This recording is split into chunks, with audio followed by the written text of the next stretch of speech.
नमस्कार, मी आता leaning tower of पिसापाशी आलेलो आहे आणि माझ्या डोक्यात एक विचार आला की हा टॉवर पडून का नाही जात. तर या टॉवर मध्ये एक सुवर्ण मध्य साधलेला आहे आर्किटेक्ट्सनी आणि त्याला बॅलन्स केलेलं आहे. ह्याच पद्धतीने आपल्या इन्व्हेस्टमेंट मध्ये देखील रिस्क असते की तिथे लॉसेस होतील. ज्या पद्धतीने याला रिस्क आहे की हा पडून जाईल, पण असं होत नाही. कारण आपण जर रिस्क मॅनेजमेंट प्रॉपरली केली आपल्या इन्व्हेस्टमेंट्स मध्ये तर आपल्याला लॉसेस होणार नाहीत.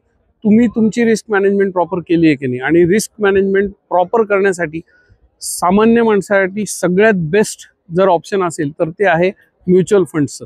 तिथे प्रोफेशनल मॅनेजमेंट असते, एक प्रॉपर टीम असते आणि ते आपल्याला मदत करतात रिस्क मॅनेज करायला. मागच्या 60 वर्षात या म्युच्युअल फंड्समध्ये एकही फ्रॉड झालेला नाही. त्यामुळे या पिसाच्या टॉवरकडनं हा बोध घ्या आणि तुमची रिस्क मॅनेजमेंट प्रॉपर करा. तुम्ही तुमची रिस्क मॅनेजमेंट करताय की नाही हे मला कॉमेंटमध्ये सांगा. ज्या माणसाला रिस्क घ्यायची अति सवय त्याच्याशी हा रील शेअर करा. Bye bye.